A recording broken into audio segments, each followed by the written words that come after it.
Anyways, Dude, losing your fucking keys is such a first world problem, man. I think that is one of the struggles That's of life yeah. that every class system That's true, has actually. to go through. I think every class. Every right. I class, think you're right about rich, that. poor, autistic, non-autistic, amputee, Yeah. able-bodied, everybody loses their keys Spit. one way or another, Spit, brother. right? Yes. And perhaps we'll find another technology where it's just like, no, everything's just Bluetooth. You put a chip in your brain, everything that you need access to just goes off of that Bluetooth chip in your brain, and everything just activates off that, and no more keys. Why do you need keys if you have that, you know? That's true too, but then there's also the question of, can people control that? Is that another layer or aspect of life that people can control? Because imagine you're late on a rent payment or you're late on a mortgage payment. Now all of a sudden you go to your front door, you can't open your fucking door.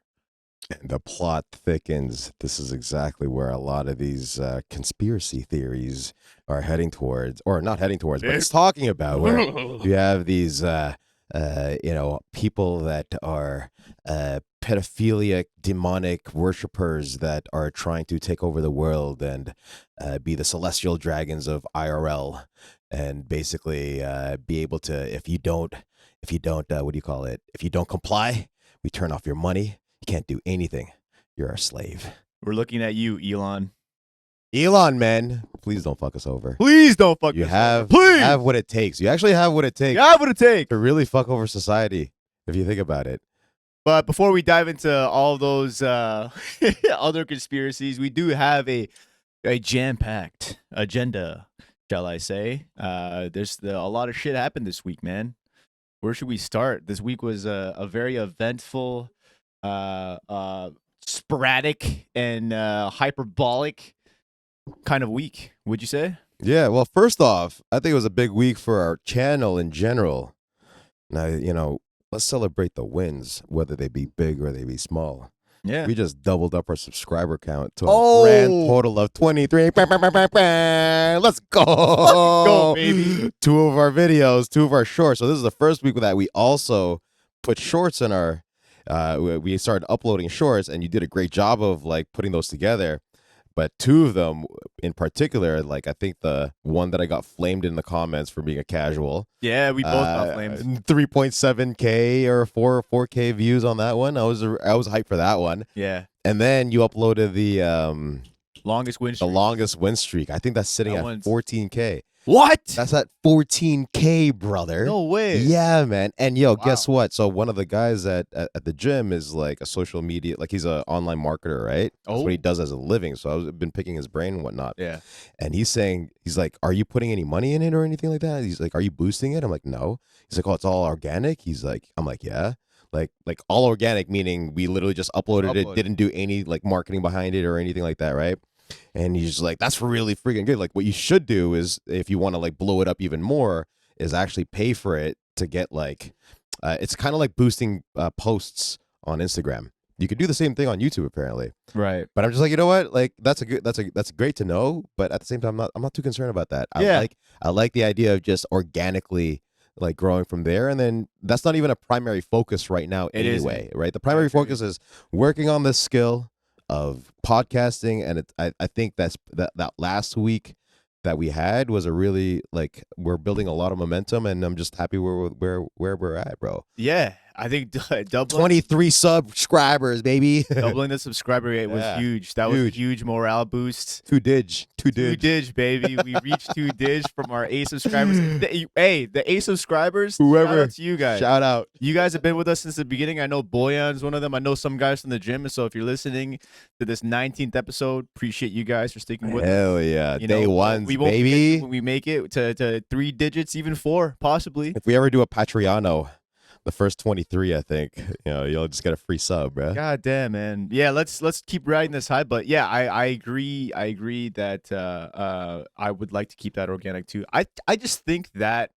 segment and how we're approaching it, starting from when we first did it last week, it's just fun in general. Yeah, exactly. I like these questions and thinking about these thought-provoking questions throughout the week, coming to Sunday and just shooting the. It almost feels just like a little like game that we're playing with each Well, other. I think it's a lot more engaging. I mean, you know, we don't have to kind of like It was fun. We don't have to peel the layers behind it too much. But I will say, like, I thought, I think, you know, we've always been talking about the shorts and reels and that being a big difference maker. And yeah, so let's keep it going, man. Like, this is gonna be so hilarious that we're gonna. Who knows where this is gonna take us? Obviously, we already talked about it before, as far as like what the reasons why we're doing this. Subscriber count, although we're thankful, doesn't really like matter to us at the end of the day. It's just another metric to gauge like where we're at with certain things, right? So but there come a time where it's like maybe we hit 1,000, then we hit 10,000, but we're gonna remember the first 23 that, like, because I remember when we actually hit 11, you were just like, yo, double digits.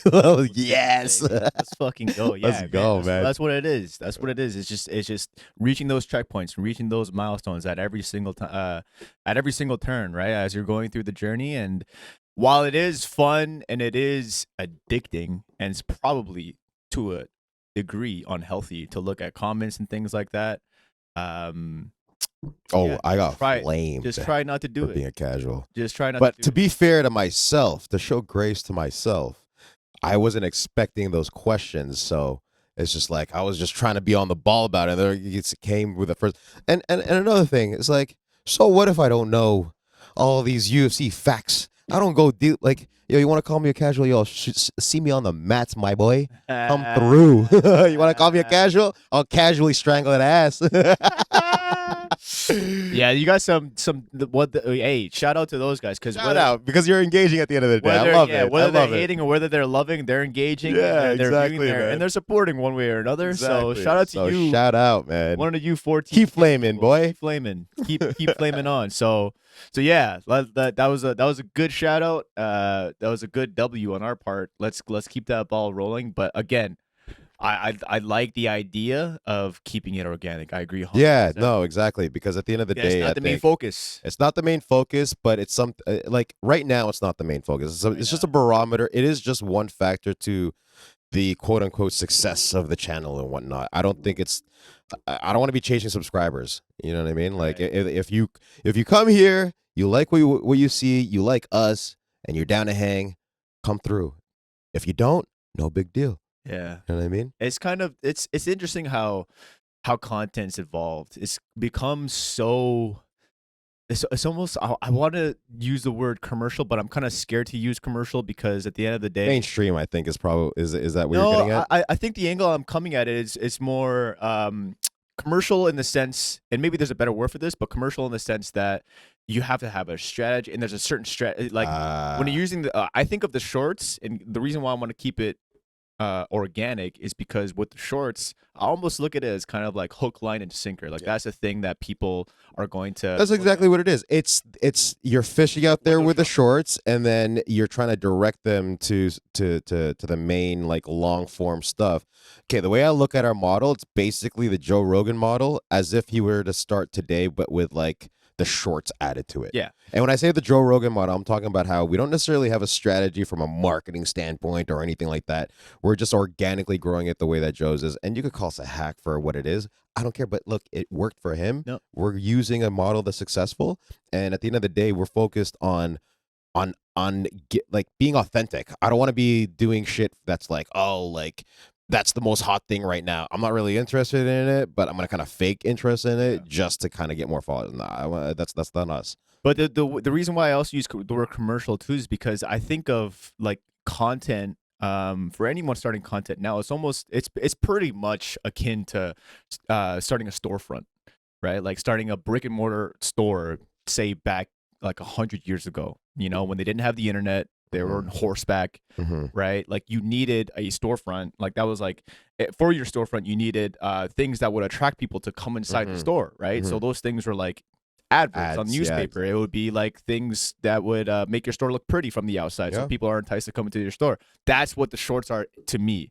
And then when people actually come inside our store, They got these longer format videos, and then the other ideas that we're thinking about and planning Same for. thing. You can look at it the same way as TV networks, like the traditional But that's TV how, yeah. networks. We're basically a TV network when you look at it. But We ain't isn't no HBO, you know what I mean? But this isn't is a production at the end of the day. isn't it how interesting though it is that content's reached that point where it's basically people's virtual storefront. Like it's Yeah, yeah. outside of like obviously there's actual like tangible virtual storefronts like Shopify websites and online e-commerce stores and stuff like that, but Yeah. content's also the same thing too. The product is videos at the end of the day. It's Crazy because the answers were always there, man. Like, and I say that because as you were describing that, I just pictured Reboot. Do you remember the show Reboot? Oh, that old Yeah. that Reboot. old TV show. Yeah. I don't even know what was that That was about? basically like it was about characters that lived like essentially on the internet, and they were like avatars, and like so there would be they were the user, which is basically like one of us. If whenever they wanted to play a video game, they would be the ones that go in to the video game and then act as whatever the avatars are of that video game, right? And so like the network can get infected with viruses, like those are the villains and whatnot. And yeah, no, it was a show that was kind of like really ahead of its time in a sense of like conceptualizing like the internet and like game, like, you know what I mean, combining those concepts, gaming. And I think that was a series in the 90s. Yeah. But It was 90s, early 2000s. I do remember that series. I who was remember it? Bob was the main character. I think so. Yeah. Yeah, that blue dude. Yeah, that blue dude, Yeah. exactly. With the curly with the dreads, yellow or silver like hair. silver hair. Yeah. Yeah. No, that But actually, I want to before like, because we were bringing up conspiracy theories earlier. There's something that talking about other things that happened this past week. There's something really interesting that got the conspiracy theorists, the tinfoil hatters, lit them aflame this past week. And so I don't know if you know about the Boeing situation. Oh yeah.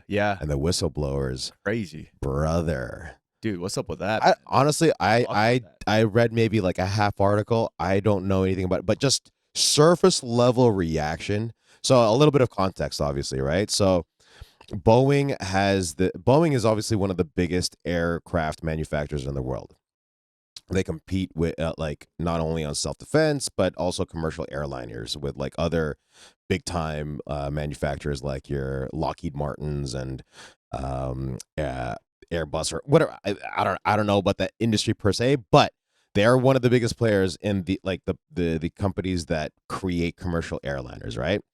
So they'll sell to like Air Canada and like United Airlines and like all these other big airlines. They make planes. They make planes, basically. Yes. Make lots of planes. Jeez, yeah, concise, right? Okay, so back in like 2018, 2019, and we could fact check this, but they came out with a 737 Max, I think, something like that. Yeah. And basically, there was a lot of there were a couple times where it crashed, and they actually had to recall it and then took it off the market for a while. And then I think back in 2020, right around the pandemic, is when they brought it back. So it got approved like by the governing bodies that need to make those approvals before it goes back to market or whatever, right? And the conspiracy is that there's like it's still supposedly not ready because like the people that are in the quality assurance department of Boeing, there's been a couple whistleblowers, people that went in like recorded interviews with some of the staff, and like, you know, I saw some clips where the guy that was recording was just like, oh, like, would you fly one of these planes? And like a worker from Boeing was like, no, this is dodgy, like this should not be happening, whatever, right? So fast forward, like a couple people came out, and one of the first whistleblowers, actually, I don't know how he passed away, but he got killed. Sorry. Allegedly, he got killed. All right. Allegedly. That's what the conspiracy theories would like to say. But it is kind of sketchy, the fact that he's a whistleblower of Boeing, which is, again, not only do they create commercial airlines, but I think they're also in defense as well, right? I think so too. Yeah. Yeah. So they make what they're a military contractor, right? Yeah. So, and then now fast forward to this past week, a second whistleblower passes away from a short illness. A short A illness. short illness. Something that allegedly as well, the doctors say they have never seen before. Dodgy. Dodgy. Okay, on the surface, On the just looking at that. Yes. Like one, okay, 50-50. Who knows? Right. But two, now that's where it's just like, if you were trying to hide it, like, they're can doing you be less bait about it? they're doing a terrible job. If we're going down the path of 2, where this is something that they are doing, and you know the higher ups at Boeing are actually ordering these hits on these people, and for any whistleblower that's coming out of the woodwork, like I don't know why they would do such a bad job of trying to of actually executing on that. You know what I mean? Because you're completely right as far as the timeline goes. This started way back in 2018, 2019, which is 5-6 years ago, which is crazy. First of all, this Yeah. It's the timeline's wild, right? Right. I thought it was like more recent, but it's been since 2018. Well, the thing that why you feel that way is because the 737s are in market still to this day. Yeah, no, they're still and we're being seeing used. as of the past year.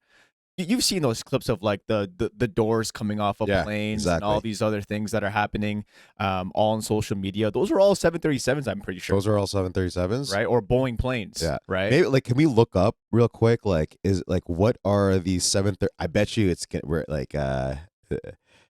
Well, we can start off. Okay, do we have a timeline? Yeah, more context. Like going back to 20. Yeah, let's go back. Okay, so you got a list up here. Nice. So I got some articles here. I'm not sure where the source is, but this is an article that's basically reading on the 2 crashes that you highlighted were pretty much the thing that set everything off. Yeah, that 2018 one, I remember that was big on the news in Indonesia. So 2018, October 29, Lion Air Flight 610, a Boeing 737 MAX 8 crashed shortly after takeoff from Jakarta, Indonesia, killing all 189 people on board.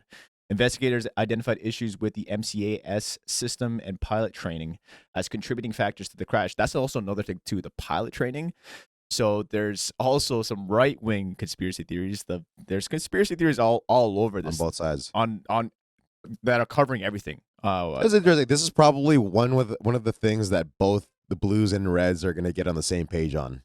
It's like, right. This is probably not a good idea, like killing whistleblowers. Like, well, allegedly. The pilot training part, though, there's apparently allegedly things like ESG policies and diversity policies that are being implemented at these companies. Okay. And there's an argument to be said that for companies like Boeing, where they have a huge responsibility to the public, maybe shouldn't be prioritizing things like diversity and inclusion more than competency. Because of things like, pilot training, for example, the quality of pilots, 100%. Right?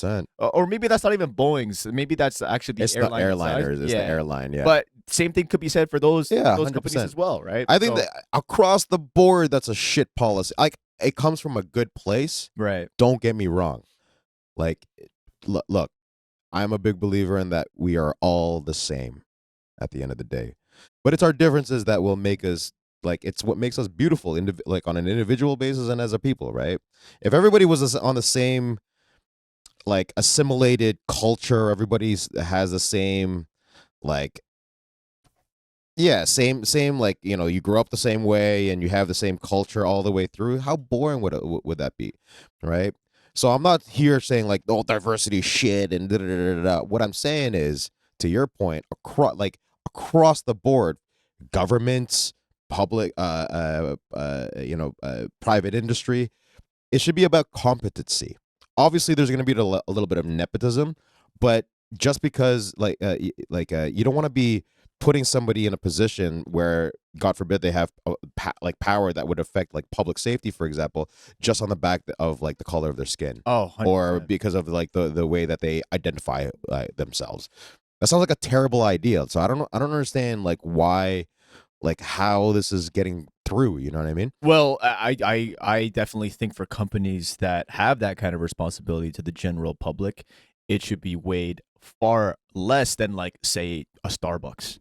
That's true. Yeah, right? Yeah. There's no two jobs. Nobody's sitting here is like, like, are you competent in creating coffee? Like, yeah, no, yeah, right, sure, exactly. So, but government, for example, I remember when Justin Trudeau's like first what do you call it? His first election, he had this policy. I think it was his first election. He had this policy of like, oh, my cabinet's going to be 50-50 man Yeah. and woman.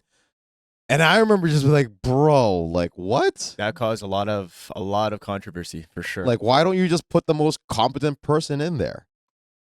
You know what I because mean? you would think too, like that should be a job or a line of work where you need we desperately need competent people. Yeah, well, I mean, and inherently, man, certain occupations are just gonna have certain, builds of people. Yeah. You know what I mean? Like, not like there's a reason why almost 100% of people that work very dangerous jobs are men. Like, you want to talk about like being a Alaskan crab fisher? How many women do you see being an Alaskan crab fisher? Right? Probably like, do they even want to be like, right? Like, so anyway, that to your point, that's what goes back to the whole like we gotta look at each other like we're according to our strengths and our weaknesses, and men, just by nature of law, by law of nature, just have inherent strengths and inherent weaknesses, and women too. So, and you can even extend that to the racial. Oh, 100%. Right? Yeah, exactly. So maybe a less so. I would say on the racial aspect, the gender for sure. But anyway, to not go too far off track, let's go back to yes, Boeing, man. The Boeing. Like, so that was 2018. Let's take a look. Yeah. The second crash happened a year later, on March 10th, 2019. Ethiopian Airlines Flight 302, another Boeing 737 MAX 8, crashed shortly after takeoff from Addis Ababa, Ethiopia, resulting in the deaths of all 157 occupants. So you have well over 300 deaths across these two crashes. And that's when the whistleblowers came out of the woodwork. Yeah. So that was in 2020. On the second one. So no one really came out after the first one. I think there might have been some people, but yeah, I think it was. They're probably just blaming that pilot. He's like, nah, it was his fault, bro. Right. And so just to summarize where we are kind of. Or her fault. I don't know. Right. Got to throw that in there. But just to kind of give the picture for today, there's approximately, how the question is how many MAX 8s, 737s are still in service. Boeing currently operates two variants, the MAX 8 and the MAX 9 today. The MAX 9 is the larger of the two and is now grounded for observation due to safety concerns. So that's to one of your points. Mm-hmm. And the MAX 8, on the other hand, is the most popular in the family with 1,176 aircraft currently in service and at least 2,000 more on order. Do me a favor. Can you look up what the stock price of Boeing is right now? Like, and what has been trending for the past 2 years?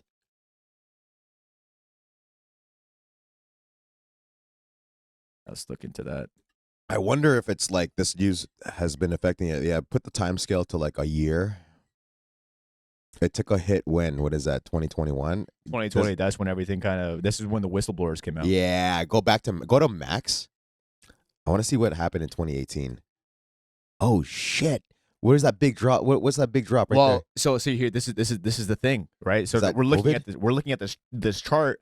No, this is probably the whistleblowers as well as COVID, most likely, right? But when you're looking at this, right? The reason, so the whole thing behind the Boeing conspiracy, or the controversy in general, is this old time, like as old as time, age debate of corporate profits versus public safety or public well-being, yeah. Right.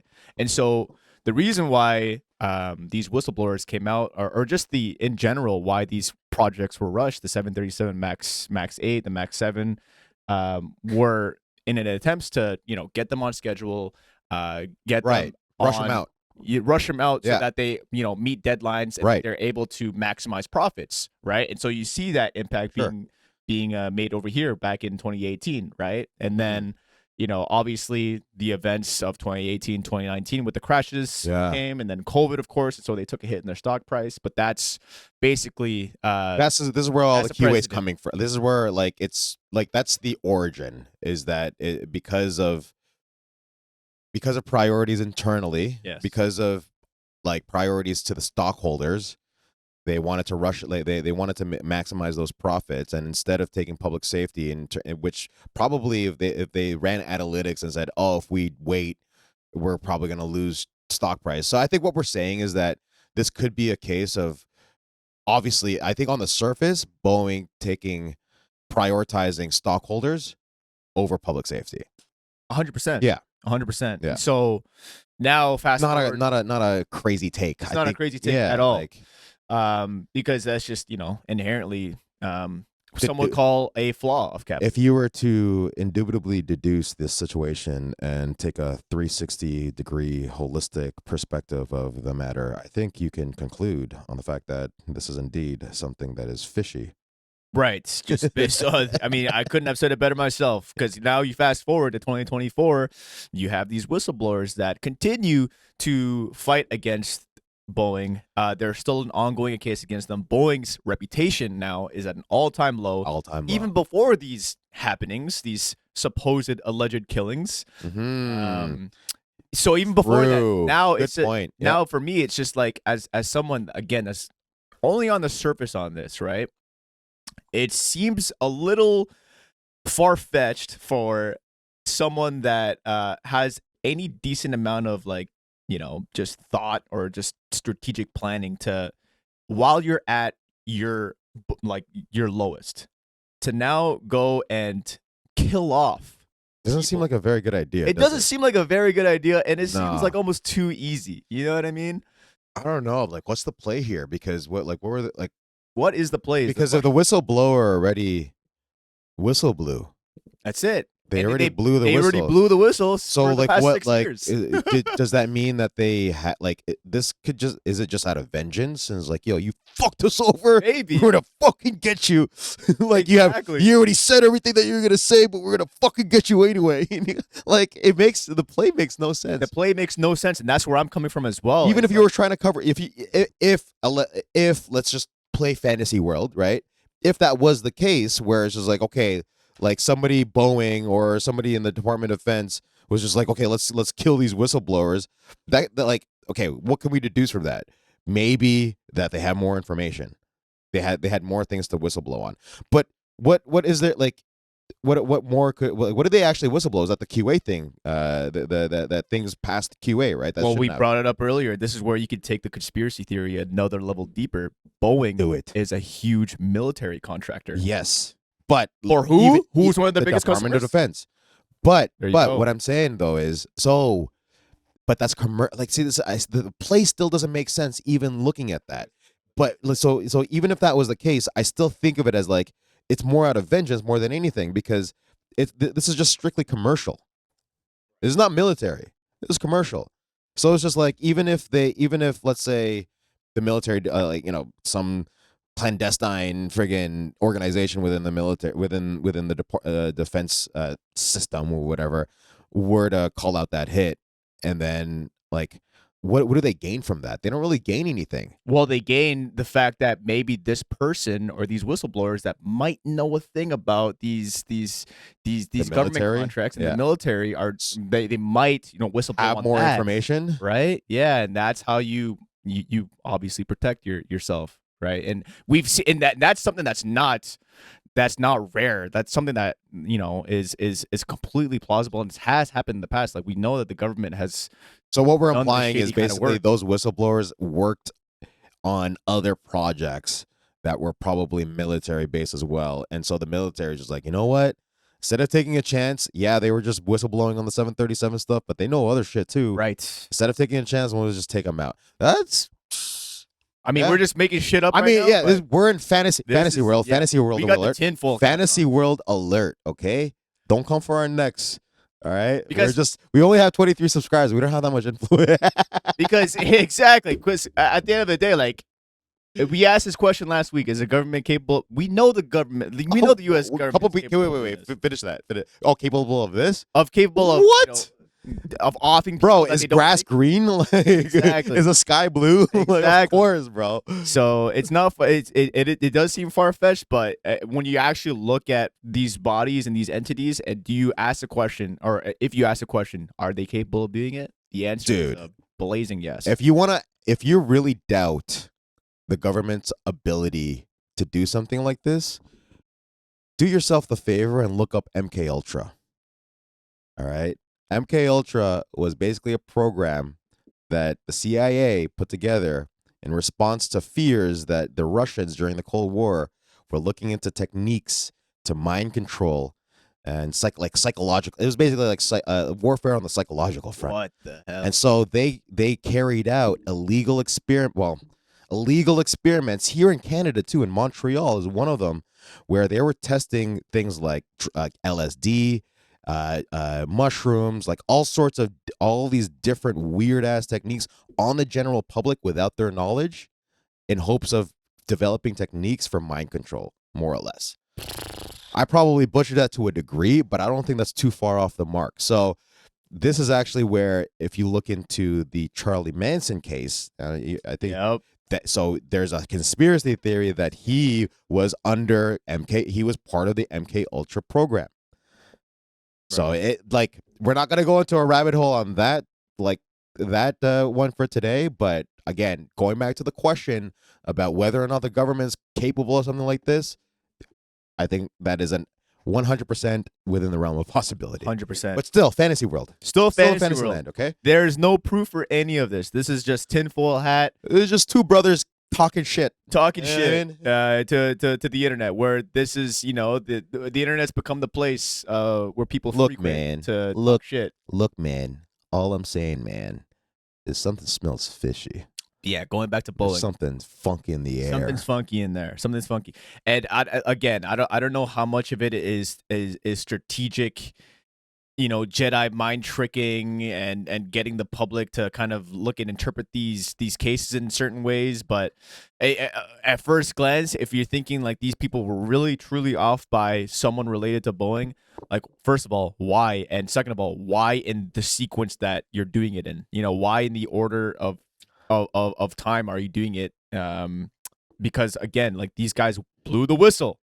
There's a group of them. I don't think this is over yet. There's more to come. There's 11 or 10 that are still alive that are still fighting that case today, because it's been an open case for time.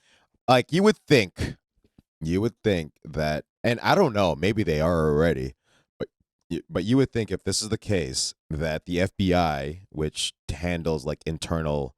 They're like, so the FBI and CIA, there's two things that distinguish them from my understanding.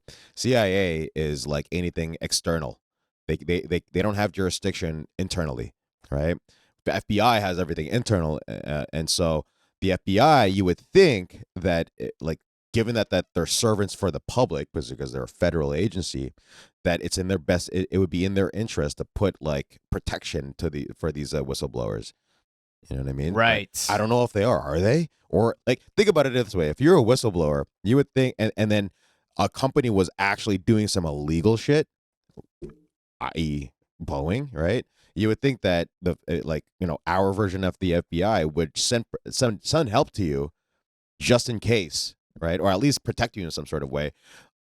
Like, otherwise, you're just kind of going about your regular day, knowing that these organizations could be capable of like just offing you at any moment. Yeah, I mean, that is the inherent risk of being a whistleblower, right?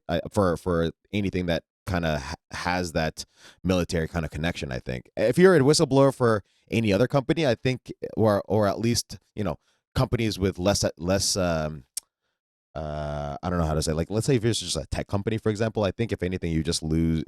What are you losing? You're losing, not necessarily, you're not going to get offed for something like Twitter, for example. You would probably just the risk is reputational harm, right? Whereas something like this is like, you could actually get killed, bro. Like, you're messing with the wrong people. Because you're messing with the government. Yeah, exactly. Yeah. So you would think that if like, I would think that if it's actually not the government doing that they would at least allegedly that they would at least send protection. Or maybe that is the play where it's just like, you know what, we're gonna make it look like actually we're helping them, but we're gonna set them off. I don't know. That's a good point, because there is like some protections there, but that's something that is like a government related protection, right? Like, I'm thinking like witness protection program, which is something that obviously the government runs that. 100%, right? Yeah. So for these people that are whistleblowers, and clearly they're getting killed, right? If you didn't start off with protection, which I think is pretty evident, given that two of them already died, that at this point you're just like, actually, we should probably assign a couple agents on these guys. Yeah, that's a good point. Because where were those agents? And so the first The first killing, actually, there's a theory around that. One of the takes that I've heard from someone, I don't know who said this, but it's actually pretty funny. It's like, because if you look at the other side of it, right? No conspiracies, no nothing. It's very well true, or if it could very well have went down where that guy might have felt like, holy shit, like what am I doing? Like I've been fighting this fight for the past 5-6 years. Turns out I'm fighting this fight against a company that's doing great things for society. And who am I, this fucking asshole, to come out of the woodwork and say, Boeing is this terrible company that's not following procedures and practices. Like I'm just now I got all these. My life's completely changed. Because imagine being a whistleblower for that long. Your name's out there in the public, and you're fighting this fight. You're pretty much like the one that's going against this huge. It's a big machine too that could probably has some influence on the press and can paint you in a bad light. That's what I'm saying. Like the reputational damage alone is you're facing reputational death as a whistleblower. As a whistleblower, yes, yeah, exactly. Yeah, so it's very like it could have very well went down that like I would imagine 5-6 years of living that way could take a toll on the best person, like the most strong-willed person, right? And someone could easily fall into that kind of pressure. And so they're ruling the first death. And was it a suicide? Yeah. It was a suicide, right? They found him with a gun and a gunshot wound to his head or something in his car, in like a random. I think it's very well possible. Yeah, 100%. So actually, just to go into like the because at the end of the day too, like you said, these whistleblowers take a huge reputational hit. But for someone that's fighting that fight for what it is, especially in the case of Boeing, because that's what we were talking about. For the general public, right? They're on the side of the general public. To me, they're heroes. Yeah, no, 100%. 100% they're heroes. Yeah, exactly. You know what I mean? There needs to be more of it, man. There does need to be more of it, because too often do these companies and just entities that get by screwing other people, just get the green light from people that are both working inside the company as well as just like I'm sure that we've all had that experience. Those that like in any kind of job where you're just like, yo, it's not my call. It's kind of sus. Of course, ethically, exactly. That doesn't necessarily sit well on me, but it's not my call. I need this paycheck. I'm just gonna shut the fuck up. Exactly. So they're fighting the good fight. And one of them, so the guy that passed away recently, Joshua Dean, 45 years old. Short illness, right? Short illness, yeah. A former quality auditor of Spirit Aerosystems, which assembles fuselage sections for Boeing, died Tuesday morning from a fast-growing mystery infection. His death comes less than 2 months after Boeing whistleblower John Barnett, 62, died from an apparent self-inflicted gunshot wound on March 9. Barnett, who had worked for Boeing for 32 years, was found dead in his Dodge Ram truck, holding on a silver pistol in his hand in the parking lot of his South Carolina hotel after he failed to show up for the second part of his testimony for a bombshell lawsuit against the company. So honestly, man, you're going back to like every single year for the past 5 years. You're going and you're fighting and you're going to these lawsuits and you're going to court, man. And like, it could take a toll. Yeah, for sure. How stressful would your life be? And you know what? For a guy that's 62, I mean, that like, okay, if we were to. It's not far-fetched. It's not far-fetched. Yes, yeah, exactly. Right. It's not far-fetched. Right. Especially at 62, you're just like, yo, fuck this shit. Yeah. Like, what am I doing here, man? Like, yo. There's really nothing else for you. There's really nothing else that's set up for you to, for the rest of your life, right? Unless you have a good retirement or pension or whatever. I read that as Josh Barnett for a second, and I'm like, what? So Josh Barnett, for those that don't know, is a catch wrestler that's a legend in the MMA world. Oh, yeah. For those that are calling us casual MMA fans, all right? Do you know who Josh Barnett is? Probably not. Most people definitely do not know. Right, man, people are calling us like McGregor dick riders. It's like, really? What? We didn't even mention his name once. I don't remember. I didn't see that one. I think I saw that on TikTok, because we're also on TikTok. Oh yeah, true. But yeah, I think so. Let's tie up this subject. I think my take on it is, again, it's very surface level. But on both sides, I can see a case where both sides could hold some truth to it and are very likely to be the case. But in general, yeah, I just think a company like Boeing, with the amount of responsibility, corporate and public responsibility it has, shouldn't focus on things like ESG and diversity and inclusion. and they also should, do its best to follow these procedures and these public practices to a T, because they hold such a huge responsibility to the public. And do I think that they are capable and have done these killings of these two whistleblowers? I certainly think they're capable, but do I think that they have actually done it? That's a little bit more shady. Yeah, we're just speculating here. Obviously, this is all alleged, right? Like, all facts, no feelings. At the very least, we know what we know for sure is happening is that there's something dodgy about these Boeing planes. Exactly. That's 100% like. There's no conspiracy about that. That's just facts. Like, it's that much is evident, right? Not only are the actual crashes that happened for the same model of airplane, right?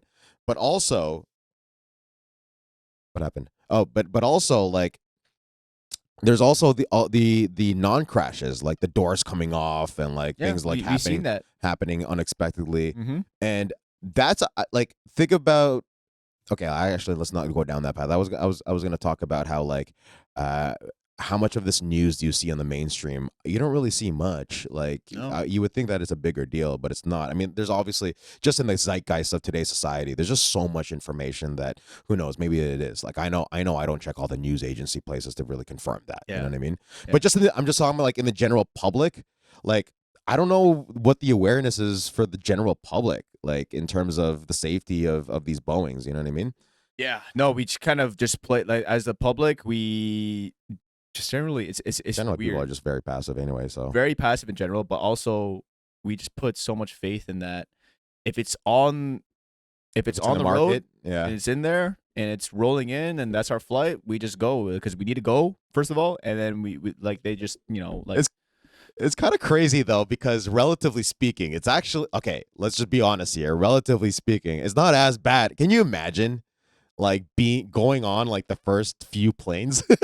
Like, you're like, yo, this is kind of, like, who knows? Even like going on to like a Zeppelin back in the day, like these basically giant balloons of gas, basically just floating bombs. Oh, dude. And that was deemed to be like the next big thing. Like, people were like flying those like regularly, you know? I find it weird how we have so much confidence in planes.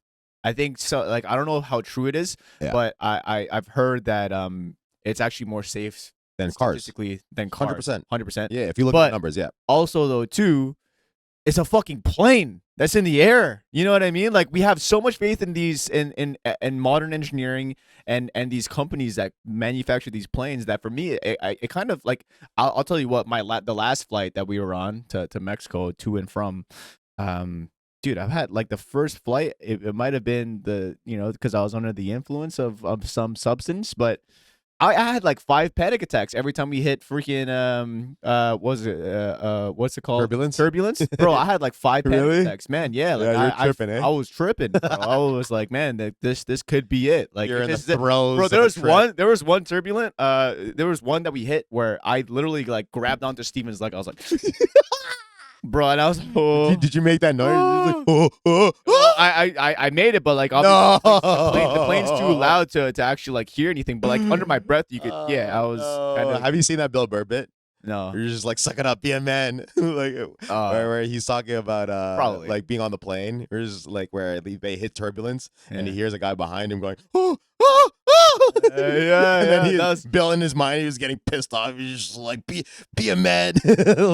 Like, well, I know this is scary, but, like, take it, right? Internalize it. Like, yeah. Bro, I don't get it, man. Because, like, I ask other people, like, when we hit turbulence, when we, like, even the air hostess, like, the hosts, they were tripping. Like, no, like, just they don't feel anything. They're just like, that's their job. It's actually, you know what, like, obviously the Boeing thing highlights, I think, just that model, but in general, it's actually, like, I've watched a couple of videos on it where the tolerances of planes is actually wild. Like, the amount that it can bend, the amount that it can actually like take in terms of, like, air what do you call it, just the tolerance. Like, you know how you have a car, there's tolerances for your brakes, there's tolerances for your, like, bearings, where even if you fuck it up, like, as long as it's within a certain degree, like, you have a lot of give. Planes are the same thing. So Yeah. like the engineering behind planes are crazy. But I think as like just like our new cars today, the more technology advances and the more shit that you got to put in there, especially like electronically, like now you have a few like so much more considerations now just to the sheer amount of technology that's in that plane, right? Right. Right. But anyway, so I think all facts, no feelings. Obviously, there's conspiracy aside, there's definitely something going on with the Boeing's, obviously, but whether or not people are actually getting like the whistleblowers are getting off, obviously, like we're just like speculating here. It's all alleged, but something smelly in the air. That's all. That's all I can think of. You know. Fuck it. I think they did it, bro. I think they fucking did it. Yeah. I think They fucking did it. They fucking did it. Yeah. So speaking of conspiracy theories, actually, another thing that happened this past week is a couple more drops from another chapter in the Drake and Kendrick. Oh, baby, let's go. The Drake and Kendrick episode. So let me start by saying this before you get into the summary. But dude, some of the like. I'm so happy for Kendrick right now, man, because this is some of the best music he's put out since both like, ends. 2016. Both bro. ends. Both ends. Well, bro. Drake's consistently been fucking Drake. You know what I mean? Like, there's fucking Drake. That's what I mean. But like, I think both of them. I think okay. This here they're shows at the peak right now.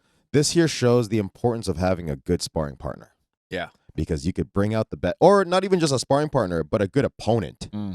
Because like you should not fear a great opponent, right? Because that great opponent can bring you to another level of your game that maybe you didn't even know that you had in yourself. Goku wouldn't be Goku without Vegeta, or Frieza, you know what I mean? Cell, exactly. So I think from both ends of the battle, both of them are fucking creating some of the best music that they've created, like I think ever. Not even just in recent memory. I think they're actually real. Like both of them are making really good hits. some heat. So I mean, we don't necessarily have to go into a crazy deep dive because it's all over the place online.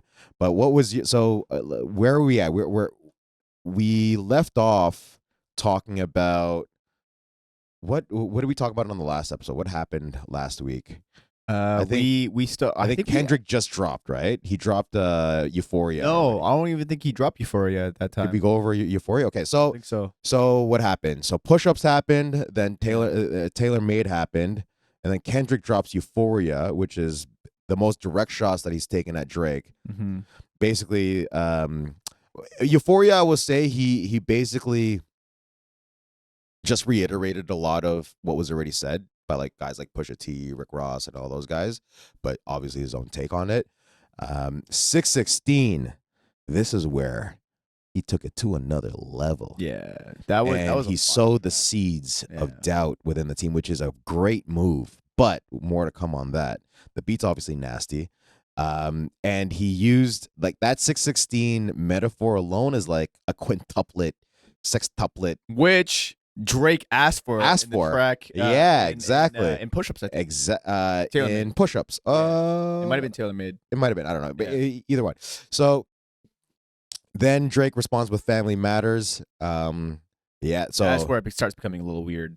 Like weird topic-wise, but beat, like musically as well as like lyrically, it's fucking fire. Like Family Matters is crazy, bro. On both sides. Dude, we were out like at Barton Salmeria just hanging. This is a great spot in Hamilton. Shout out those guys. And it dropped, and then we just stopped what we were doing, just listened to it. It was like, oh, yeah. And then, like what I liked about Family Matters is that not only were the bars great, but also the visuals as well. Obviously, in a rap battle, that doesn't matter as much, but as an art, like if you're talking about this being art versus art, right? You have to fold in the videos, you have to fold in the cover art, because that's also what Kendrick's doing too, right? With like the leaked photos of the Maybach gloves, which is kind of a shot at Ross, and then like the prescriptions. And then it turns out, so this is what I was saying once that came out, or once actually 616 when Kendrick was calling out his team, I'm like, I bet you Drake planted a mole in Kendrick's camp basically told one of his boys on some Luca Brasi shit. So from Godfather, I don't know if you remember that, but told him like, yo, go over there, tell him that you're not really happy with us, and make him feel like, you know, you're on our side, and then we're gonna selectively give you like shit to leak to him. And it turns out, I think there's evidence that suggests that that picture of like the shirt, and which by the way says Shorty, like if you go to the Shorty collection, a jab at his height, that receipt apparently is for that ring. Exactly. And then also, I don't think you have it on here, but the daughter thing, there's like there he has videos in the poster, like a missing persons poster, and it's that kid.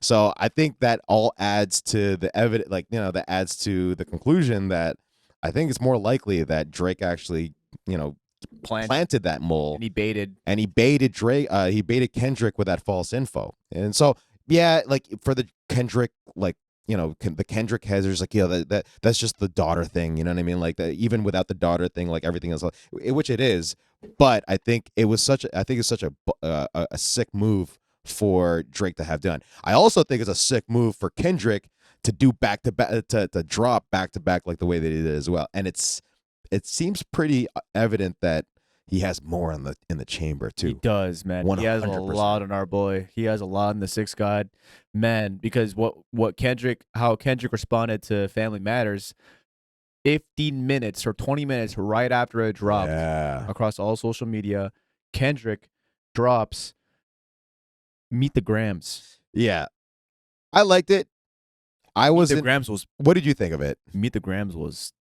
Rough. That was going for the jugular, bro. That was like straight to your face. That was to your family, because it's also a play on words with Family Matters. Oh, for sure. And the follow up to that was Meet the Grams, and it's just like a letter essentially to every one of his family members. Yeah. And he just goes deep, bro. He's talking about this guy should die. He's talking about this guy's a terrible father. Yo, to start a song saying "I'm sorry he's your father" is wild. Saying that, but at the his same dad time, should have wore a condom. Like, he's a bit of like Kendrick's a bit of a hypocrite. Like, let's be real here. They're both for a guy talking about Mr. Morale and like trying to be the black savior, like the way Drake puts it. Yeah. Trying to come off like he's on this moral high ground. Right. Like, let's be real, because that's what Kendrick's kind of brand is almost, where he's this conscious guy. He's this guy that's a real dude. He's this guy that, like, yes, he has his faults, but he admits to them. But he's kind of going back to some shit that's kind of like, yeah, you could argue that, yeah, he's human. He has these emotions. He's feeling these visceral feelings of like hate, and he's conveying that. But I just find it mad corny. Like, don't get me wrong, I like Meet the Grams. I think it was a sick move. Don't get me wrong. It's vicious, 100%. But if you were to summarize it into a sentence, he's just like, yo, you're a bad dad. You're a bad dad, and you're not a good example for your for your son. Because, bro, a lot of that song is really to Adonis. He leads with Adonis, and then everything aside from maybe his mom. So when he gets at Drake's directly, it's talking about him being a parent. When he gets at Drake's dad directly, it's talking about how, like, oh, like, in the context of like parent, more for the most part. If we look at the bars, right?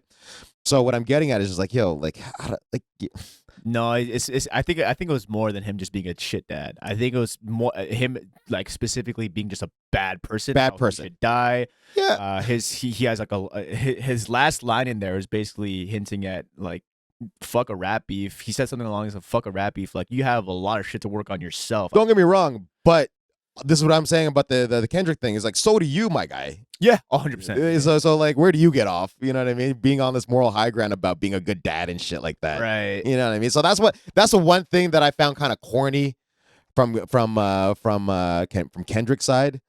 As far as Drake, like, because I don't know. To be fair, Drake did come first with the personal jabs in Family Matters. He did get at jabbed at his wife. Yeah. Right. Yeah, so for sure. Drake doesn't get a pass at all. No. This is why. But where it's different is that Drake never conveyed to be this morally sound dude. Right. You know what I mean? I think he said something along the lines of, "You're always rapping." Drake said this. You're always rapping like you're trying to get the slaves freed. Exactly. Then, Exactly. yeah. And that's why going back to my first statement, I'm happy for Kendrick because Kendrick I'm getting like Section 80 vibes, like 2016, 2015 Kendrick. Exactly. You know what I mean? No, this is the Kendrick that I wanted. Yeah. This is the Kendrick where I'm just like, yo, like, look. We got hints of it. Damn Kendrick in 2017. Dude, this is why, like, for you mofos in some of my group chats that are just like, yo, you're just a Kendrick hater. Da, da, da, da, you're not really a Kendrick fan. I'm like, yo, I love both of these guys. I love both of them. Don't like, look, I went to like, this is gonna. I almost cringe at saying this, but I feel called out by some of my friends that like, yo, you're not a Kendrick fan. I went to L.A. I traveled to L.A. to watch Kendrick. Yeah, that at the Damn tour for the Damn tour in his hometown. So you could like you know if you and I don't really travel for shows like that. Yeah. So for you, like, you know, I felt a little defensive. Offense, man. I took offense to it, okay? Because I love both of them. Yeah. And what I'm getting at is I wish this happened back in 2016, 2017. When they were at their prime. When they were at their primes, because look, Kendrick would have wiped the floor with like leading up to this to this battle right now.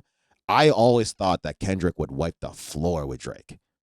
Like just bar for bar, he would just destroy him. Yeah, right? I'm not trying to take that away from Drake because he's obviously a great writer, but it was always the ghostwriting thing, right? He's just like he has help.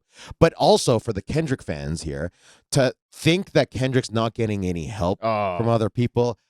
Don't be so naive, bro. I mean, grow up. Just man. Look at the sequence of all. Come on, bro. Stop this. Let's be honest. And the moles and all those conspiracy We're all theories. fans here. Yeah, I mean, like all these guys at the top level are getting help. 100%. If you're not, and if you're look for the general public, they're not really gonna care. It's really just the real hip hop. It's a product that they put out. It's the whole package, the whole package, yeah, right? Yeah. And so if you're look at the end of the day, if you're looking at this beef as a war, and that's a tool that's at your disposal, and you're not using that tool, no one's gonna be like, yo, that's so commendable, bro.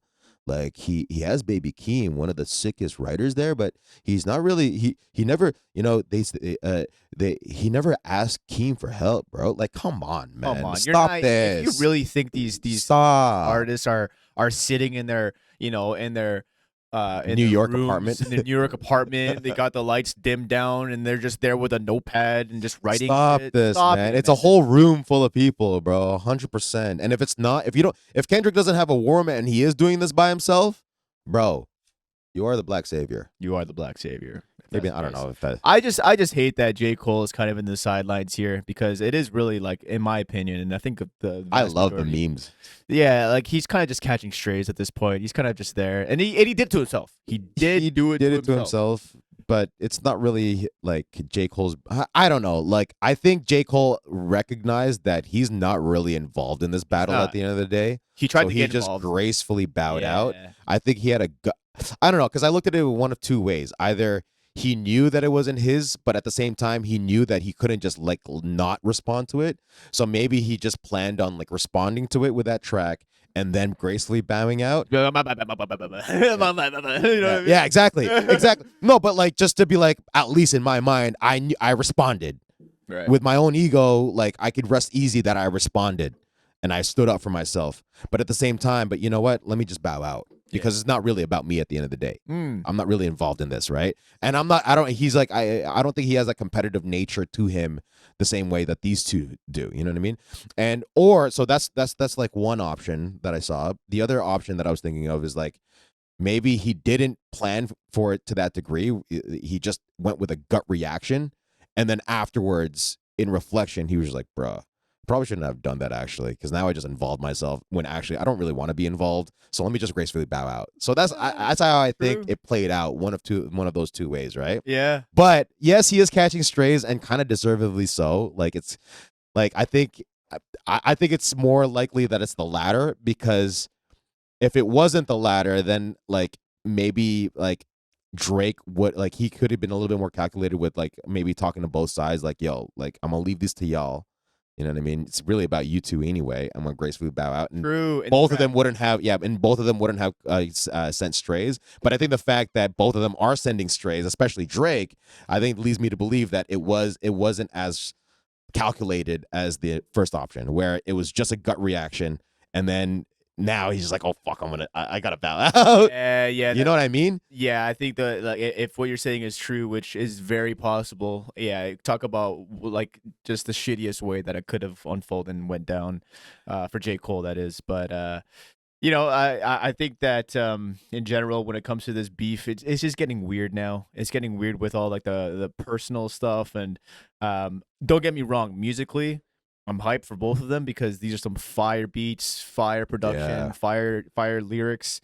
When it comes to the topics that these songs kind of have on the okay, I think just the timeline and the way that these are kind of chronically following each other, and every song that's coming out, every release kind of has some hidden messaging. All that is sick. But Meet the Grams, I think, was the track that I listened to. It was just like, bro, like, whoo, we're targeting kids here. We're talking to people's wives, like people that are just catching strays. All for what? Like for Who caught strays? I don't think anybody really caught strays. Like who's well, yeah, strays? Kendrick's wife, right? Kendrick's wife is someone that's getting destroyed by Drake and Family Matters. Like, Okay, so I thought you were talking about just like catching strays insulting about, like, other rappers and whatnot. no, people that are like people that are outside of the people that are actually involved, and so to a degree, guys like Rick Ross, ASAP Rocky. I don't know if Whitney's catching strays though. Whitney's involved, but just by proxy by Kendrick. by proxy, because when you say catch, like when I hear catching strays, I'm thinking it's like a diss to that person. Yeah, it's like that's But what like I mean. I don't think that Drake's dissed Whitney. I think Drake's dissing Kendrick. He did. What did he literally say? said one line that was just like, I don't think it's something punish what's it called? Self-defense if your girl's bigger than you. Like she's literally just, I mean, it's a light stray that she caught there, like obviously talking about her size.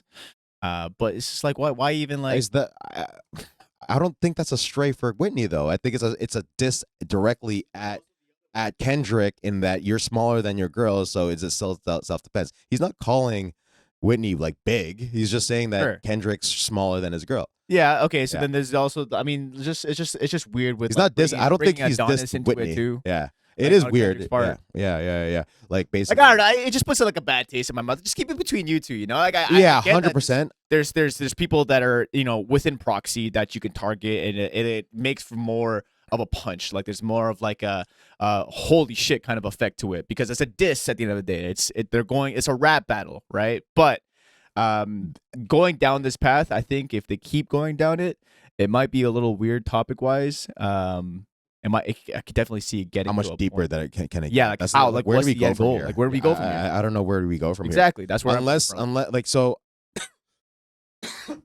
like I think this was Kendrick's drop the mic. Not drop the mic, but I think this was his first attempt at a real kill blow. I think he still has more in the chamber, but this is really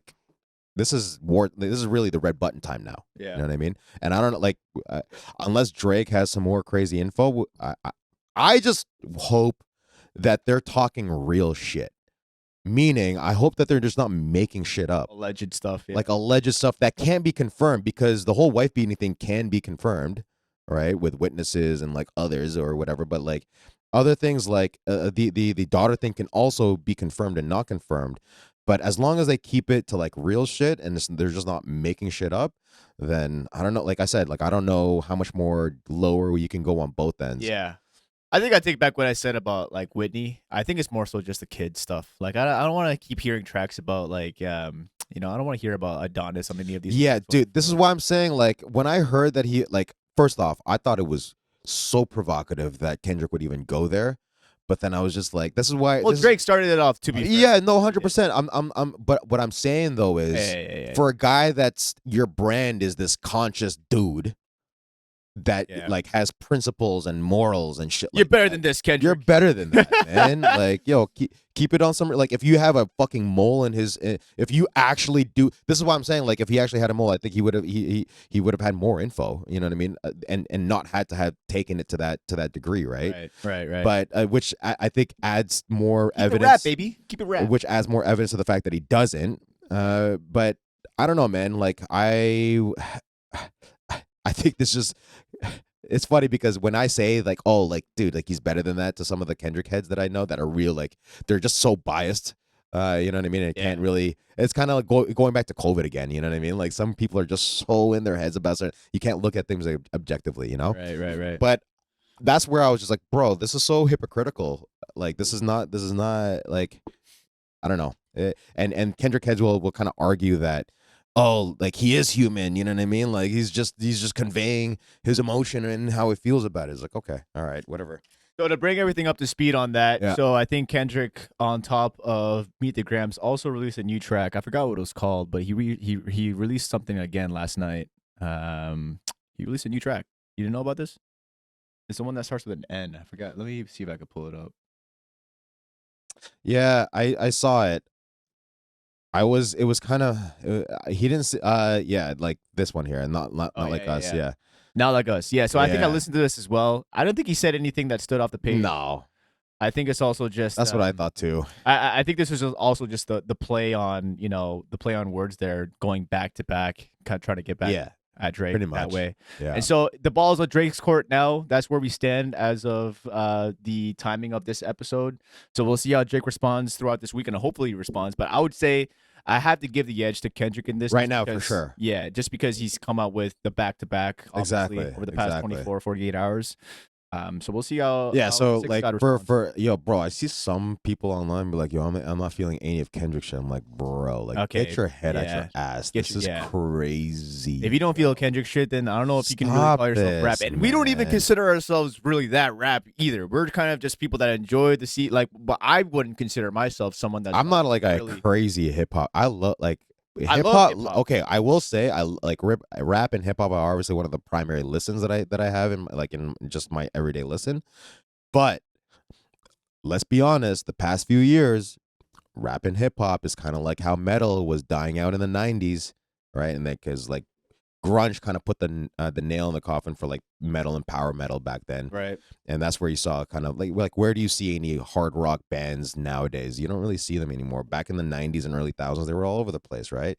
So I thought that rap and hip hop were kind of on that same decline, where it's getting so watered down to the point where it's just like, this is like the hair metal version of rap and hip hop, and these two saviors of hip hop just brought it all the way back. The amount of barbershop type of conversations that you're having all over the place now, just outside of the barbershop, is amazing. This is amazing. This is sick. It's sick for the culture, man. Everyone's talking about this right now. This is it's trending on Twitter, top trending topic on Twitter across like multiple influencers are talking about it. Yeah. Everyone's talking about it, not just people that are in rap. And so I think rap desperately needed an injection of just an injection of excitement like this. Like these two are I love it. God bless. I don't know whose idea it was in the green room that set everything off and got Kendrick to go on like that track and just absolutely get after it. And whether it was Metro, whether it was Future, but whoever it was, maybe it was Kendrick himself. Mm-hmm. Like, thank you. Yeah. Like, thank you for setting everything off, because that's where really everything started, right? Yeah. Well, I mean, that album. That's what was the straw. I would say that was the straw that broke the camel's back. Yes. Because there was a lot of preamble. There was a lot of preamble leading up to this. Yeah. I would say their initial kind of like big shot, which wasn't even a big shot, was probably the Control verse that Kendrick did. Right. But then Kendrick didn't even. He didn't. No. Drake didn't respond to that. No. Oh, Kendrick. Kendrick made the Control verse, okay. Which was, I think it was like like a Source thing or Vibe magazine. I don't remember now. Mm-hmm. But that's when he dropped the whole like, I'm better than both of y'all, like talking to J. Cole and Drake. But yeah, so more to come on that, obviously, in the chronicles of this beef between Drake and Kendrick. We're gonna be following it. The amount of memes and just like, bro, I love one of the great things about the internet is just like all of the people that have the time of day to just put on the private investigator hat and just go digging into the evidence. And the amount of stuff and it's so interesting, actually. One observation I will make before we move on is on the Kendrick. I think it's a reflection of this, how screwface capital Toronto is. Okay. On the Kendrick side, like Kendrick Lamar's subreddit, they are, for better or worse, the biggest Kendrick dick riders of all time. Kendrick can do no wrong. Kendrick is the second coming of Jesus Christ to these guys. You know what I mean? Whereas in Toronto, like some Toronto subreddits, like Torontoology, right? The great subreddit just to like observe what's going on, and Drizzy's subreddit. There's a lot more hate on there, which is really kind of hate for Drake, actually. Not necessarily, I wouldn't say maybe hate, but like more discourse. There's not as much dick riding on that side. So I thought that was kind of interesting. I don't know why. I haven't really thought about beyond that. But I think in the court of public appeals, in the court of the public theater, I think generally people are on Kendrick's side right now. Yes. Yeah. I think so too. I think, and that's just, I think that's only natural because, I mean, as of the past few years, Drake's kind of, he's had some on and off when it comes to his public image. Right. Kendrick called him a certified pedophile in one of his tracks. Pretty much, and that's what's not a lot of people are talking about. Well, honestly, yeah, Drake kind of asked for because he, the whole thing with what's her name, Millie Bobby or some shit. Bro, that's not even, dude. That's just a surface. If you go back far enough, when Drake was still like during what was that first project, Take Care? Yeah, he loves his young girl. No, So Far Gone. When he went on like a tour for So Far Gone, he would have girls come on stage and shit. Yeah. And one of them was like this. There's one clip of like a 17-year-old, and he's getting weird, bro. Yeah. So anyway, Drake's kind of had that reputation, and we all know he's kind of a little weird when it comes to that. But yeah, that's kind of the status update on that. We're gonna be following that closely, and so next episode for the culture, right? Because at the end of the day, Six God Drizzy, he put Toronto on the map. He's a big part of our culture here in the six, and so regardless of what the outcome is, riding for our boy. I want to see him win, obviously, like just like hometown, like some of y'all that are like here, and you don't really like. You want to see Drake lose, bro? You want to see Drake lose, man? Like because he uses ghostwriters. In one of my group chats. You guys are some of my close friends, right? They're just like, it's not really. It's just the way that he comes off. Like he's so corny, and he uses ghostwriters. He's not a real bro. Like he put Toronto on the map, man. For better or worse, he really did. You give the guy some flowers. Give the guy some respect, bro. Yeah, like, but anyway. For real. So what's crazy about that beef? If you want to talk about it from a conspiracy standpoint, when's the last time that you heard anything about Diddler, bro? The Diddy? The Diddler. Oh man, it's not since he was just running away from the cops. Yeah, and then also on top of that, you want to talk about a Kendrick line talking about how Drake's lines pacify him. You can kind of make the argument that both of them are kind of pacifying this demo that follows them from anything else is going on in the world right now. So that's kind of interesting, isn't it? It's kind of just like, remember that Dave Chappelle bit? Remember that Dave Chappelle bit where he was just like, Michael, we need you to get back in there again. We need you to touch some children again. Oh man, MJ is getting like Michael Jackson's been getting some strays too, man.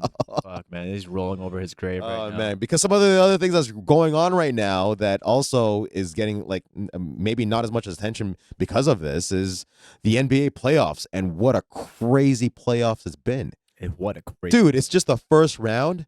And I'm loving the energy straight out of the game. Okay, so many stories. To be fair, I am more of a casual NBA fault like Chad. I do love the NBA. Like obviously, basketball is one of my favorite sports. I just don't follow the regular season because really the season starts during the playoffs. And we know, let's be real. At least when it comes to the NBA, we kind of know what the playoff picture is going to gonna be look like. Exactly. So I don't. That's why I don't follow it during the year. Like I just watch it during the playoffs. Like I'll watch like the highlights and whatnot, obviously.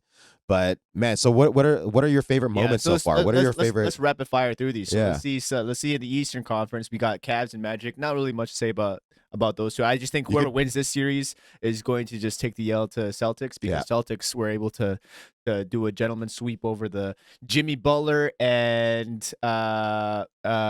Terry Rozier lists Miami Heat, which came to no surprise.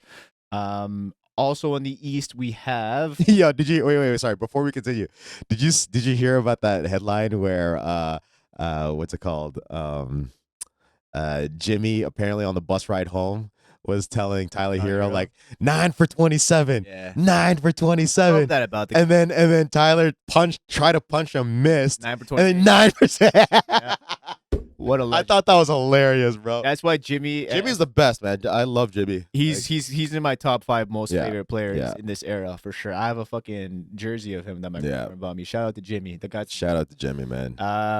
And then also on the East side, the New York Knicks, the power of friendship. Yes, were able to overcome the Sixers. Indeed. 4-2 in 6 games, bro. Oh man, how crazy is that? The Villanova trio back in 2017. Jalen Brunson, Josh Hart, and DiVincenzo were able to overcome Embiid Sixers, and this marks also another consecutive L that Embiid has taken in the first round. Hasn't got past the first round. Shout out my guy OG, baby. Shout out OG as well. OG Anunoby. He played well this playoffs. Flowering over there. He is, bro. He's coming into his own, and I think this is a reflection of how Phil Nurse was. It kind of adds to the fire a little bit that Phil Nurse was perhaps holding him back a little bit. Yeah, you know what I mean? I think so too. I think it's just as. Did I say Phil Nurse? Nick Nurse. Yeah. Phil Nurse is GSP's Muay Thai coach. I meant Nick Nurse, sorry. But yeah, I mean, it's kind of interesting. We look back at that trade, and it's just like he wanted a bigger role, but he kind of went to New York Knicks. He fits like a glove in New York Knicks team, but it was also kind of the same role. Yeah. But anyway, Indiana over on the East, just to wrap the East up. Indiana wins over the Bucks in 6. No surprises there because Bucks didn't have Dame and Giannis, and so we have now. Wait, no, the Bucks had Dame. What do you mean? Yeah, he had Dame for like the first. Yeah. Oh, okay. But they didn't have Giannis for the entire. No, they didn't have Giannis at all. Yeah, yeah. And so we have that wraps up the East. We could see a potential matchup between either the Cavs and the Magic, whoever wins Game 7 versus Boston, and then Indiana versus New York Knicks, which that's liking. That's gonna be a sick series. I'm liking the Knicks' chances. Okay, before we move on, dude, is there any better fan base when they win than New York fans? New York fans are. Shout out the New York fans. I love the energy. Can we? I know we're in terms of time, we're already a little stretched, but just do me a favor. Go to Side Talk NYC on Instagram. There's this one kid. I don't know if I can log in. Okay. Yes, let's go. Look at these crazy New York.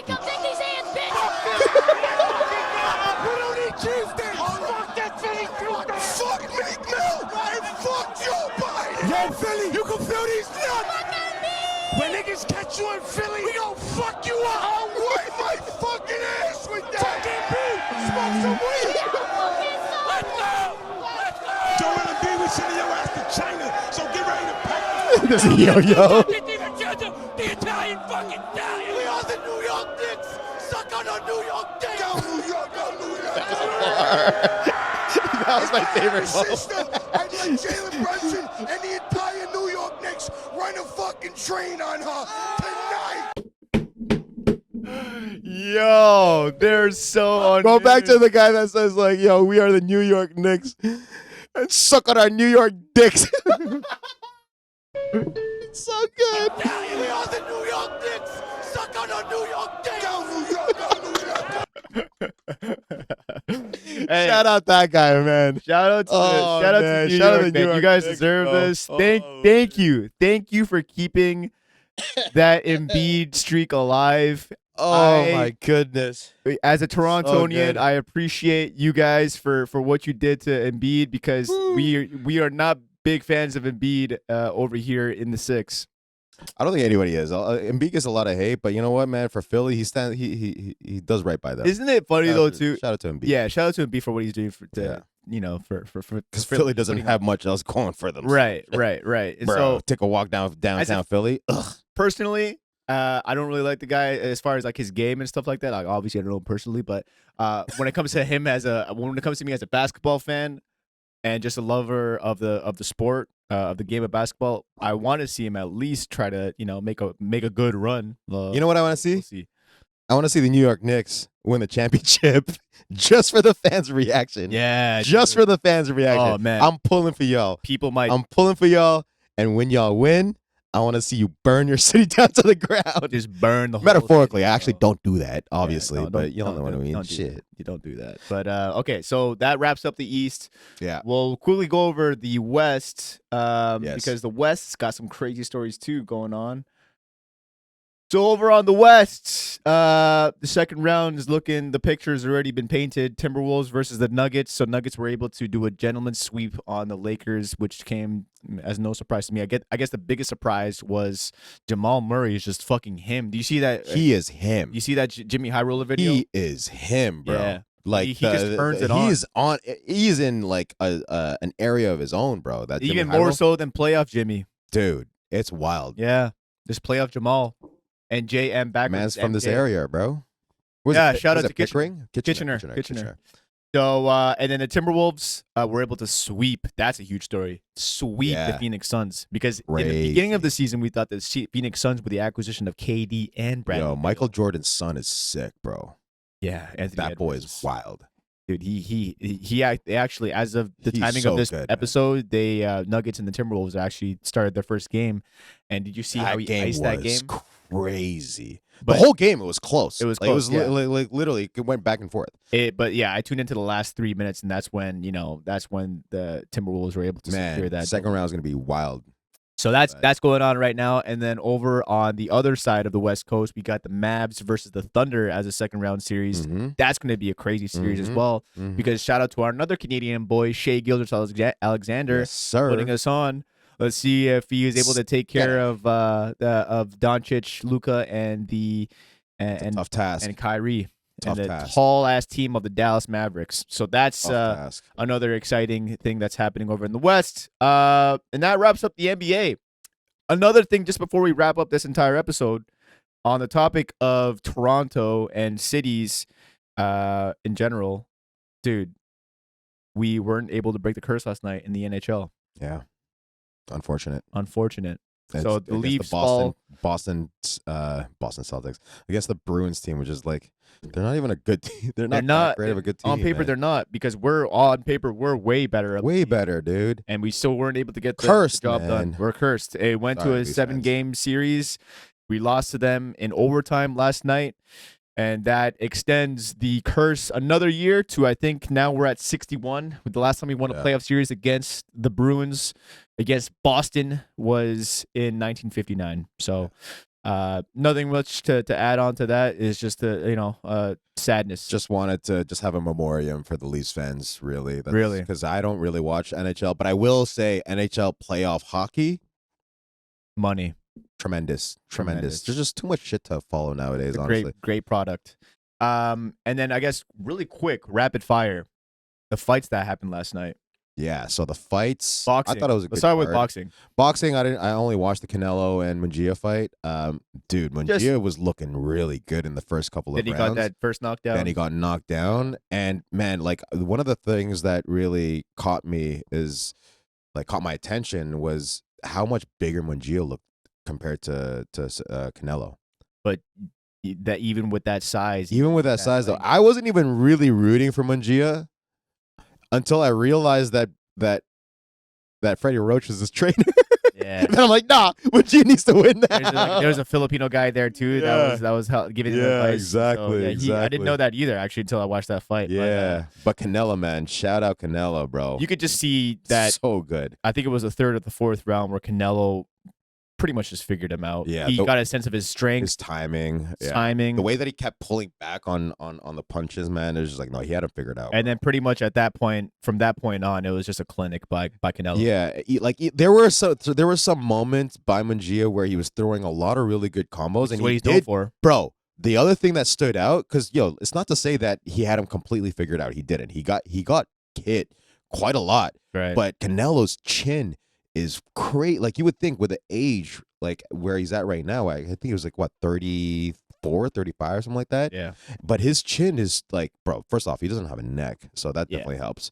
But yeah, overall, I think it's just, Munguia's a good fighter, but Canelo is a great fighter. He's man. he's on a different just plane right now. another echelon, bro. Yeah. So over on the UFC, pretty good card actually last night, surprisingly. Pretty good card. I saw the Michael Pereira fight. That was a little weird, but that entry into when he was on his back, he did a backflip onto the dude, almost got disqualified by knee to the face. Knee to the ground. Knee to a ground opponent, but thankfully that wasn't the case, which thankfully wasn't the case. And then another fight that was really good was the Jose Aldo fight. Jose Aldo was looking crispy, bro. Crispy against a young contender. Yeah, that dude's a mother. Yeah, dude. Right. So I think, man, Jose Aldo, like, his 1-1-2 is still so fast, like just piston, so fast, bro. But one thing that I found really funny online was there's this one meme where I think it was like Dustin Poirier must be punching air right now, or he's probably Koeman looking at Anthony Smith finish the guillotine. Oh my god, yeah, that was. I can't believe I missed that one too, because that was clean, bro. Yeah, dude. Anthony Smith, I didn't know he's a black belt. Yeah, bro. Clean guillotine, bro. Dude. Oh, so beautiful. Good. Yeah. But apparently Petrino is like he's not him. No, I dude, they had to fill this card. Yeah. With like just garbage. Okay, no, I don't want to say that. That's not true. Like, they had to fill this card really because it's coming off of the heels of the UFC 300. Yeah. So it's usually going to be the case where like 299 was kind of, not that stellar, and like 301 on paper is not that stellar, but I don't know. Excited. I'm more excited, bro. So it's actually cool. I think I sent you that. One of our teammates at jiu-jitsu, her boyfriend is training with Connor. That's pretty dope. That's dope. Right? That's dope. The last fight in the UFC 301 card was Usyk versus Pantoja. I thought Usyk did a bro. Guys only have 4 fights, and he's only been fighting the UFC for a year. Yeah. Well, I think I forget who I was watching, but they made a good point. Even though he's ranked 10, I think UFC needed to promote it, needed to find a guy that actually knocked somebody out in their last fight. Yeah. Everybody, that weight class is a weird weight class, because the thing is, even though they're smaller, they're basically that's the smallest weight class. Probably arguably the most skilled. Yeah, but that's what I'm saying. Like, is that they have generally, like, they're way more skilled, but because they're so way more small, cardio. they don't have the KO power to make it like really exciting fights. Right. You know what I mean? Right. Or not exciting fight. I'm talking about like to the casuals. Right? I like that fight. I like that. No, that fight was amazing, dude. It was a barn burner, bro. I honestly, dude, especially going into the last round, up until like the last minute where like he was on the ground, I'm just like, yo, bro, Usyk might win with the judges in Brazil, bro. Yeah, I think it would have been a steal if they gave that decision to Usyk. I do think that Pantoja was just clearly the better wrestler, arguably the better grappler. I think that like he had Usyk. Usyk is a black belt too. He's a black belt too, yeah. Anyway, great fight, great card. We're going to wrap this up now. I think let's wrap it. Yeah, let's get to it. Thanks for tuning in for another episode of Yes and Perhaps. Thank y'all for the subscribers that subscribed this past week. And keep flaming us on the comments. Keep flaming us. Keep giving us kudos, whatever it is. It's been a fun ride so far, so we'll keep going, bro. We'll keep going for you guys every single week. We're trying to get better and better, and just keep on keeping on, and we're gonna be back to you guys every Sunday. We're gonna release these every Tuesday. Actually. Yes, so indeed, indubitably. We'll catch you next week, and until then, stay black. Hell yeah.